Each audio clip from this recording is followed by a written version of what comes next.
éducation Moussa Sène ñu bàyyi la ak sa invité Youssou Sylla. waaw Fatou Diouf Faye merci beaucoup Youssou Sylla la mooy nekk suñu gantey Youssou Sylla moo nekk secrétaire général bu syndicat national de l'enseignement privé du Sénégal Youssou Sylla ñu ngi lay nuyu. salaamaaleykum wa rahmatullah Moussa maa ngi lay fay nuyoo d'abord di nuyu ñi ma bokkal plateau bi yëpp Seydina Omar borom fit bu rëy bi wax dëgg yàlla macha allah Alaaji Pape Sané maa ngi lay nuyu également ak Soxna Fatou. di leen nuyu ñëpp di leen ziar di nuyu aussi waa kër gi yëpp ak téléspectateurs yi ñuy seetaan incha allah. alors li ñu war a waxtaanee bëri na mais dañ koy door rek ci lu jëm ci recrutement spécial bu 2000 enseignants bi nga xamante ni gouvernement bi annoncé woon na ko te lu mu si jublu woon mooy d'ici à février. ñu mën leen yóbbu sur le territoire national ñu servir mais gis nañ ni boobu ba léegi c'est pas fait alors ñu gis ni tamit recrutement boobu jur na ay polémiques yu bëri am ñoo xamante ni ñu ngi tuddee seen bopp les recalés syndicats yi di leen jàppale alors gis-gisu SYNEPS ci recrutement boobu lan la. tout à fait merci beaucoup Moussa si question bi d'abord. je pense que c'est une actualité bi nga xam ni ñëpp teg nañ seen bët gis nañ ko ndax bi ñu lancé processus de recrutement booboog léegi daanaka mi ngi bëgg a yàgg d'ailleurs sax deadline ni ñu joxe woon respecté wuñu ko ndax xëy na peut-être comme ni ko DRH bi fi nekkoon waxee ci jamono yooyu que plateforme bi pratiquement li si inscrit ci ay candidats moo bëri woon trop ba il fallait que donc ñu def yenn ajustement yi alors ñun woon nag recrutement bi ñi ni gën a prioriser mooy ñi nga xam dañu am diplôme pédagogique boo déggee ñun diplôme pédagogique mooy koo xam yaa ngi sa domaine bi nga nekk on peut dire tu es calé dans ton domaine parce que am nga si lijaasa am nga si diplôme ci diplôme yooyu ñu mën si tudd ñaar bu ci mel ni le CEAP muy certificat élémentaire d'aptitude pédagogique beneen bi di le CAP muy certificat d'aptitude pédagogique alors ñu gis ni nag ginnaaw bi phase présélection bi jàllee parce que première phase moom c'était la phase de présélection da ngay déposer ce dossier ci plateforme bi nga inscrire soo paree nga toog nga xaar bi ñu toogee xaar ab diir ñu gis ni commencé nañ gis ay messages de présélection yu commencé génn ci biir message yooyu constat bi ñu ci def mooy il y a eu beaucoup de recalés mooy ñi nga xam ni am nañ diplôme pédagogique te kenn jëlu leen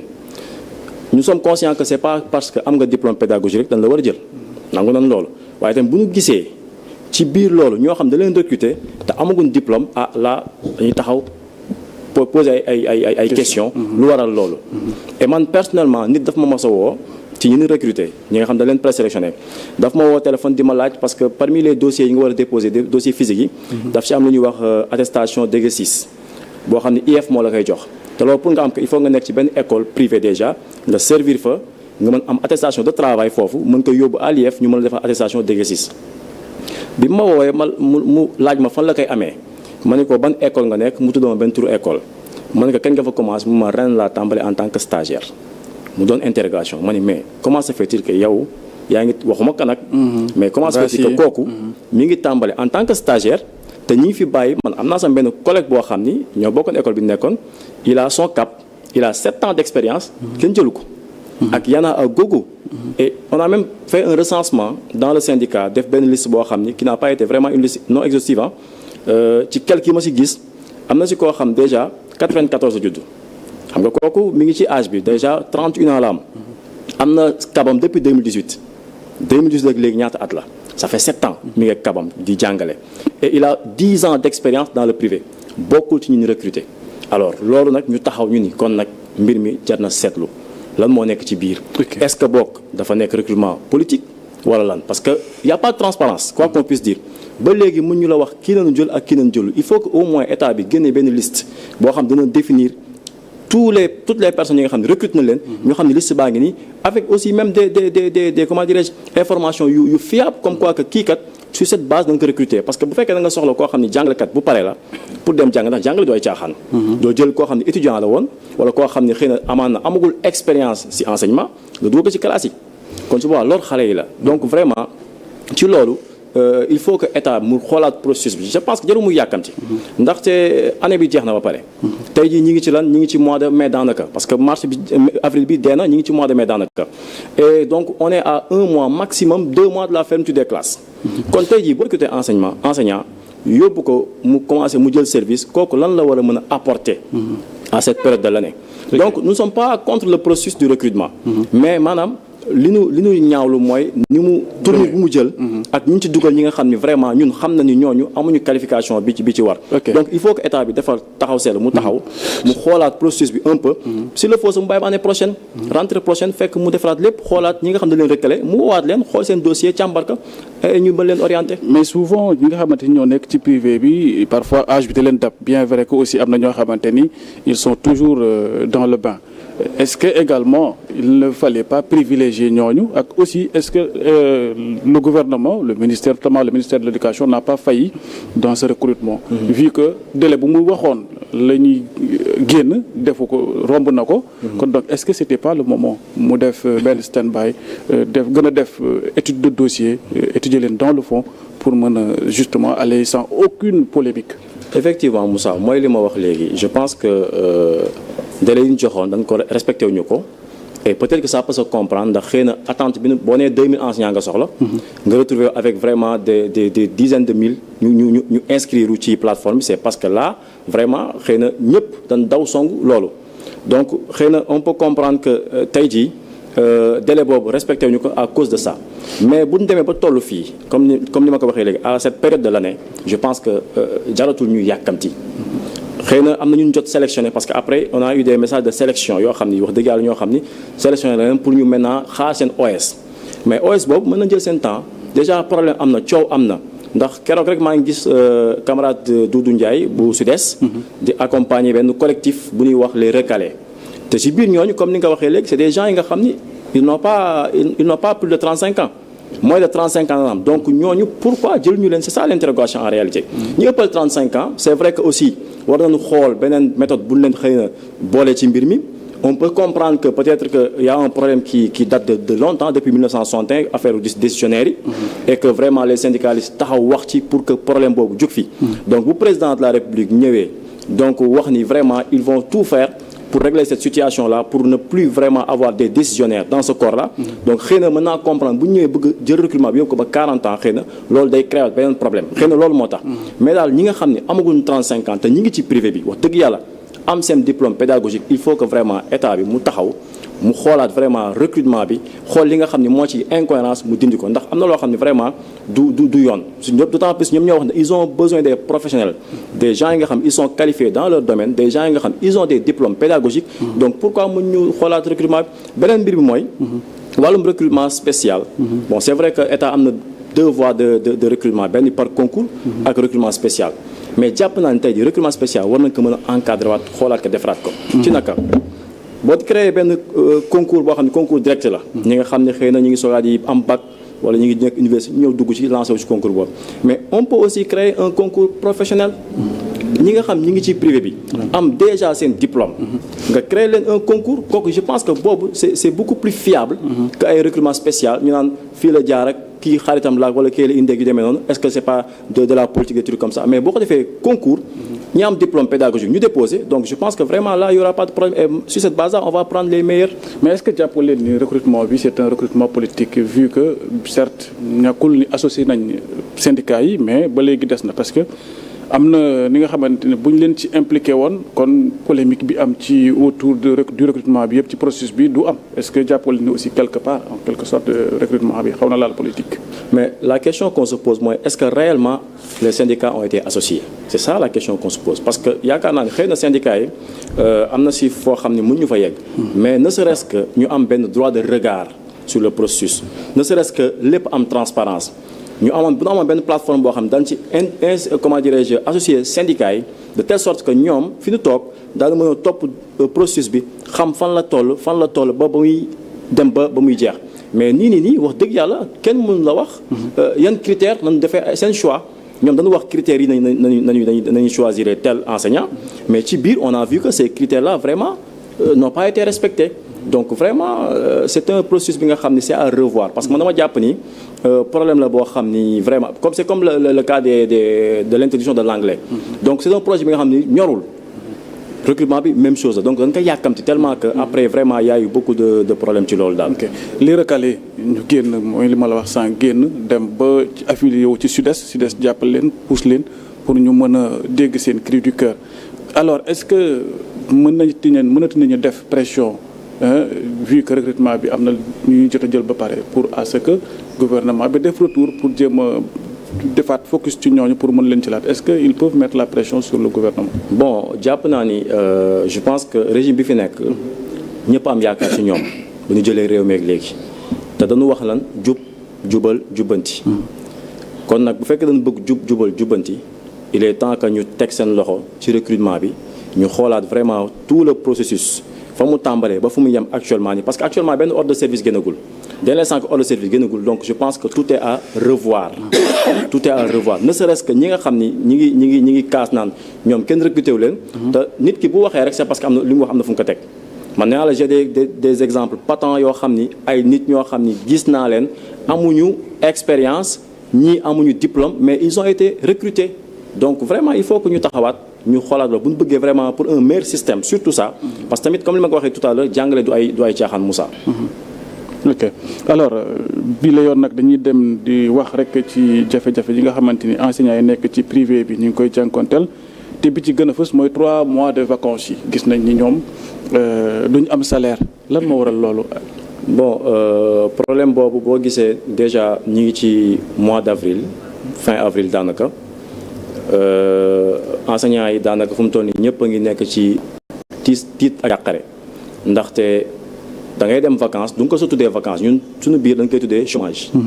ndax vacances mooy ki nga xam ne vraiment da ngay dem vacances avec quiétude avec l'esprit tranquille xam ni kat yow père de famille nga mère de famille nga am nga lu la war sa njaboot chaque fin de mois nga mën jot sa salaire parce que loolu mooy yoon mais li waral loolu yëpp lenn la mooy le non respect des textes et foofu vraiment man damay joxoñ baaraam état ndax état mënu fay nekk teg ay textes ay institutions yu fi nekk ñoom ay textes ba pare les gens ne les respectent pas c'est pas normal déclarant responsable yu ci bëri nekk ñu fi lu dul seen poche seen bopp lañ fi nekkal ndax tey jii nit ki boo ko recruter mu lay liggéeyal da nga ko war a signer le contrat. loolu dafa leer ci code du travail. da ngay gis des fois nit mun la noo nga am ak nit problème ngeen dem inspection du travail mun la noo kii dara liéewuñu amuñu contrat ñu ne ko mais yow da nga juum parce que le contrat verbal c'est un CDI. dès l'instant que c'est un CDI donc am na loo xam ne moom nga warloo ak moom te da nga ko war a fay 12 mois sur 12. gis nañ ci ñoo xam ni daanaka mois de juin nañu arrêté percevoir imaginez juin tu nga restes juillet août septembre ba fin octobre parce que boo reprendre octobre doo jot xaalis fin octobre pendant 4 mois doo am salaire. mu doon loo xam ni vraiment lu doy waar la te tey jii wax dëgg yàlla comme ni ma ko waxee léegi ci li ñuy jubal jubbanti loolu ci la bokk ndax enseignement bi vraiment surtout dans le privé li ci nekk dafa jéggi day dafa doy waar bi ci topp mooy toujours dans le privé je pense que état dafay fàtte privé dafa mel ni privé moom ñun bokkuñu seen si njaboot gi ndax keroog lors de la rencontre tripartite bi maa ngi fa woon mais en aucun moment déggul ma fu ñu tuddee privé bi déjà ñun xamuñu sax yan critères nañu basé wu pour tànn ñi nga xam ñoom ñooy wax pour les syndicats wala demee noonu xamuñu si critères ñun daal dañu ñëw rek ñu commencé joxe comment dirais-je la parole diw mooy ñëw diw mooy ñëw diw mooy ñëw mais amul benn yoon fu ñu déggee ñu wax ci wàllu enseignement privé alors on ne comprend pas et pourtant nous avons une mission de service public tey jii des examens dañuy dem examen muy correction muy surveillance lépp lu mu mën doon lépp lu état soxla ci ndaw ci wàllum en tout cas organisation dañ ñu ngi ciy teew muy examen muy leneen ak leneen lu mu mën doon kon vraiment il faut que état delluwaat taxawaat xoolaat li nekk ci privé parce que vraiment dafa jéggi dayo dafa metti trop dafa metti trop mais lan lañu war a mën a xool ci textes yi nga xamante ni ñoo régir fonctionnement privé bi moom mooy d'abord le respect de la convention parce que y a une convention qui est là et une grille salariale boo xam ni kenn respecté wu ko parce que la grille salariale dafa am par catégorie la am na ci koo xam ni catégorie FM la muy CAP am koo xam ni catégorie bac la muy CAP ak aussi au niveau du moyen secondaire il y a aussi des catégories koo xam ne ki am bac plus la am amagul licence bac plus 1 bac plus 2 ak ki nga xam ne licence la am ak ki nga xam ne master la am mais yooyu yëpp kenn respecté ku si ne da nga am salaire de base boo ñëwee ci kaw moyen secondaire ñoo gën a metti le ndaxte xëy na élémentaire di nga gis koo xam ne sax daanaka même fekkee li muy gagné bëriwul mais au moins am na salaire fixe chaque fin de mois ma ngay percevoir loolu même bu dee métti na balaa ma koo jot dana daw ba sonn mais moyen secondaire boo fa ñëwee ñooñu ils sont payés par heure et c'est pas normal du tout ñu leen fay par parce que ils sont pas à temps partiel ils ont été recrutés à temps plein ñu leen di fay par heure boo leen di fay par heure boo jëlee mois de décembre par exemple wala mois d'avril nga xam ni daanaka ay 15 jours nga ciy jàng wala ay 10 jours nga ciy jàng donc le reste du mois yëpp duñ ko fayeeku ay heure 1200 lu mu jëriñ et des fois nga gis ñoo xam ni ay déclarants yoo xam dañuy préférer semaine de devoir wala période boobu nga xam ni mois de décembre la dañuy préférer libérer enseignants yooyu jël ay étudiants yoo xam ñoo leen di surveiller la période de ces devoirs là mu doon loo xam ni vraiment lu doy waar la ci biir école privée yi donc moo tax ma ni état fi mu toll nii jubant nañu wax il faut que vraiment ñu revoir ce qui se passe dans l'enseignement privé parce que métti na te les gens souffrent énormément wax dëgg yàlla. kon est-ce que du responsable yi maanaam njiit yi nekk ci école privée yi ñoo nekk di salfaañi texte yi. mais effectivement Moussa ñoom ñoo nekk di salfaañi texte yi des fois nga gis kenn ko xam danaan la j'ai un problème pour payer mes salaires et pourtant mën naa ni ay tappale la. ndaxte ci dossiers yi ngay fournir boo waree ibbi école dañ lay laaj benn compte bancaire buy wane que ni mën nga fay sa salaire pendant un trimestre. pendant 3 mois kon loolu wax dëgg yàlla fu ñu dugal inscription yi ñoom ils peuvent même pas te justifier seen inscription fii ak fii lay dugg tey jii boo demee ba nar a nekk ci benn domaine nga war a investir mais d'abord les employés il faut nga leen di fay régulièrement chaque fin du mois il faut nga leen di fay même boo demee ba nga xam ne wax dëgg yàlla mënatoo mais les textes lépp texte daka encadré le licenciement motif économique am na da ngay dàq nit d'accord mais teg ko ci texte ñun bañ ñu ko dàq de parce que tamit yaay employeur am nga droit libérer sa employé mais teg ko ci texte mais le licenciement abusif ñun loolu la ñuy xeex te wax dëgg yàlla ci kàttan yàlla dina jóg ci réew mi ndax boobu ak léegi cela fait 2-3 ans maintenant ñi ngi ci te inspection du travail ñi ngi ciy jàppale di def liggéey bu am solo masuguma dem inspection wala tribunal ba ñu ni enseignant bi moo am tort amul tout le temps directeur bay am tort te des fois ñun dans le syndicat on fait ce qu'on appelle à l'amiable avant ñu dem inspection damay woo directeur bi déjà wax ak moom expliquer les textes lu mu wax jox ay références mais dafa am ñoo xam du ñu bëgg sa dégg da ngay wax ak ñoom ñaan la non xam naa samay droit am naa avocat ma ne ko avocat xam nga lu mu am honoraire am nga gagné nga jox ko nu nga koy waxee dafay da ngay boo pertee da nga koy fay boo gagné da nga koy fay donc daal vraiment il faut revoir tout cela quoi. alors ngeen SYNEPS affilié wu ci centrale syndicale di CSA yéen ngeen am fa benn kuréel bu ñuy tuddee FEDAFOR maanaam juróom-ñaari syndicat yi nga xamante ni ñoo ci njàng mi la ñuy yëngu. jamono yee ñu génn ngeen defoon benn bataaxalu yëglu bataaxal bi fan la toll ak aussi poñ yi nga xamante ni moom moo leen yitteel ba tax ngeen di alerter l'autorité. Tout à fait donc je pense que la dernière fois recevoir nga sama camarade donc Pape Boubacar Kama donc de la CONEMS et effectivement comme ni mu ko waxee woon rek defoon nañu benn bataaxal déjà un préavis de grève accompagné d'une plateforme revendicative minimale parce que dañu gis ni dans la CSA la centrale CSA maanaam la confédération des syndicats autonomes du Sénégal mboolem seen syndicats yi nga xam dañu nekk ci enseignement ñoom ñoo formé cette fédération ñu koy woowee fédération démocratique de l'éducation de la formation et de la recherche ci bopp bi le camarade SG du SUES Ngor Ndiaye nekk coordinateur bi et bi ñu déposé plateforme beeg léegi c'est vrai que def na plus de 1 mois mais dañu gis ni que dialogue bi dañu ko ibbi donc comme que dialogue am na donc da ngay taxaw yow tamit doo yàkkamti affaire yi ba xam maintenant affaire yi fan lay mujjee su boobaa nga mën a xam na ngay def parce que boo xoolee bii moom lañu déposé au niveau du ministère de la fonction publique am na si boo xam ministère du travail la demoon te ñun foofu nañu en fait duñu ay fonctionnaires les privés mais ñun foofu nañu war a jooy suñu mbir plateforme revendicative bi moo nekk nii syndicat bu ne dañu gis ni que vraiment syndicat yi ci enseignement dañu bëri biir CSA donc ñu ni puisque am na si mbooleem seen kii yi nga xam ni revendication yi nga xam ñoo ko bokk pourquoi pas ñu boole suñu ay doole ndax mbooloo mooy doole comme ça ñu mën a àndandoo di xeexandoo di dóorandoo donc nous sommes le seul syndicat bi nga xam nous sommes dans le privé bokk ci fédération bi. ok alors ñu wax cette fois-ci ci dialogue bi nga xamante ni mi ngi en cours est-ce que mën nañ xam état des lieux ak aussi engagement école bi fan la ci toll. Bon, par rapport au dialogue nag wax dëgg yàlla man du ma ci mën a sore parce que j'ai pas été présent juste que nag suñu camarade SG Ibrahima Gueye jotoon na fa yeggoon na fa ñu ngi woon ci négociations yi avec aussi le camarade de la CONEMS demoon na bon defaguñu état des lieux quand même pour xam exactement fan lañ ci toll par rapport à ce dialogue là. mais quand même yéen ñi nga xamante yéen nekk ci privé bi jébbal ngeen leen seen doléance. lépp ngi ci plateforme revendicative minimale bi nga xam ñoom ñoo ko yor. bu ñu demee rek incha allah parce que FEDEFOR benn bopp la kenn mën ko xar ñaar c'est-à-dire que ñun ñëpp benn nañu plateforme bu ñu ko xasee ba def rek bu ñu demee moom la ñuy soumettre et point par point incha allah dañ koy discuter quoi. en tout cas Youssou Sylla ça a été un plaisir de vous recevoir ci suñu plateau ñu wax ne rek yow yaay secrétaire général bu SYNEPS muy syndicat bi nga xamante ni ci wàllu njàngum yi nga xamante ni yéen nekk ci privé bi lay yëngu ça a été vraiment un plaisir de vous accueillir. Merci beaucoup Moussa xanaa nga may ma 2 secondes rek donc ma lancer un appel par rapport à la fête du 1er mai bi nga xam ni mi ngi ñëw te ku ni fête du 1er mai yaakaar naa ni mooy fête des travailleurs donc daal le SNEPS ainsi que la CSA ñu ngi lancer un appel à la mobilisation surtout cette fois-ci ce sera un rassemblement bi nga xam bëgg nañ ko defee incha allah au niveau de l'esplanade du Grand Théâtre di ci woo ñëpp mais également la situation des élèves maîtres loolu mënu ma terminer duma ci wax parce que gis nañ ko vraiment que les élèves maîtres souffrent énormément dans les différents CRFPE parce que nit ki mënoo ko jël nga yóbbu ko ci benn centre pour mu def formation et que vraiment defoo ci moyens yi ci war ils sont restés pendant 2 mois sans avoir la bourse c'est vrai que commencé nañu fay mais pour que état bi bàyyi xel les mois à venir vraiment ñu bañ a loolu bañ leen dalati incha allah merci jaajëfal ñëpp merci beaucoup donc Youssou Sylla merci Moussa Sène noonu la ñuy ñëwee ci invité Actu ak Xooxaan Doom